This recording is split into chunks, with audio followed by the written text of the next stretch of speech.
In this video, we're going to talk about these important topics: ethics, confidentiality, anonymity, and trust.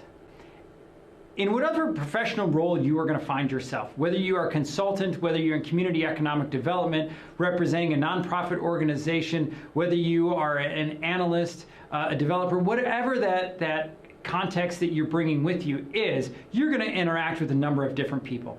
And in that role, you've got to conduct yourself professionally all the time. You're going to need to be honest and objective. Building rapport and trust, as we've talked about before, is extremely important. But that doesn't happen overnight. Your conduct has to be professional, has to be ethical, and it has to be consistent from start to finish. We've talked about doing no harm, but that's really the golden rule here. And I want you to follow that throughout your different projects, whatever capacity you're in. You're going to be in different settings, in different organizations. You're going to have a different impact. Yes, I do recognize that your work will indirectly or directly affect some group, some individual. Purpose here for you is to do no harm.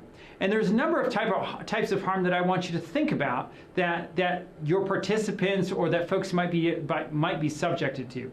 So this could be physical harm, this could be psychological distress or discomfort, it could be disadvantage, it could be potentially financial status that you're singling out, those in low income, for instance, and it might be an invasion to privacy and anonymity for folks.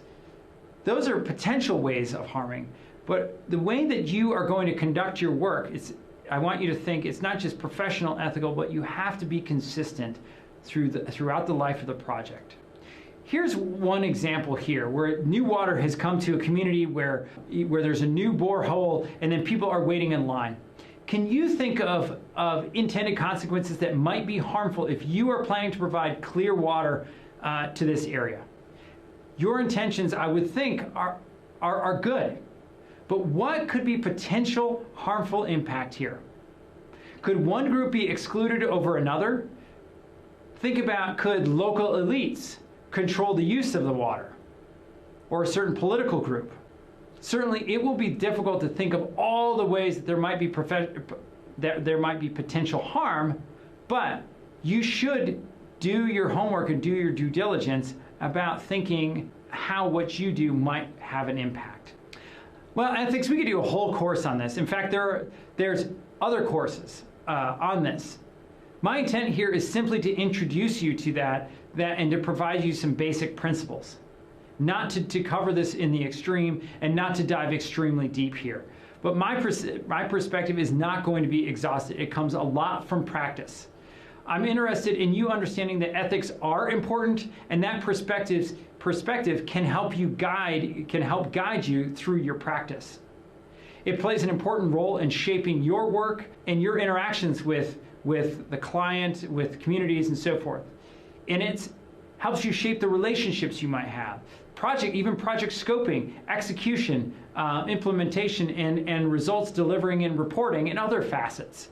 Providing that service, remember, to whatever organization or client is working in their best interest, as well as respecting associated ethical practice within that community, within that organization.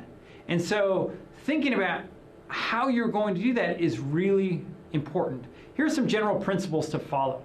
So one, it's critical that you establish some major principles or guideposts to ensure that your work and your conduct is in a manner that is fair and equitable and also minimizes the liabilities of you as the consultant or as the provider.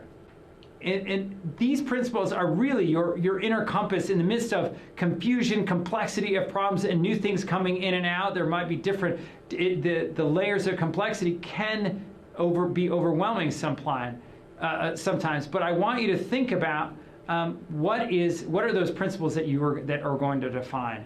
And it's important, one, is to keep client information private unless client or the law requests otherwise.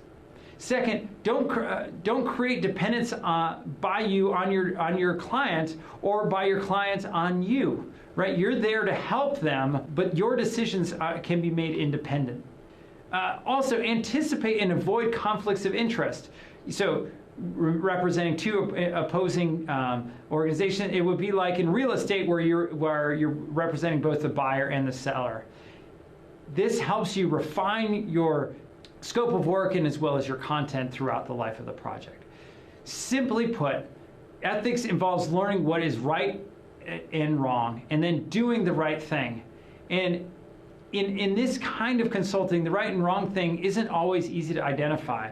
But I want you to identify these important ground rules that we are going to have to work by, and values that guide how you are going to behave, and these moral values that show respect, honesty, fairness, and responsibility.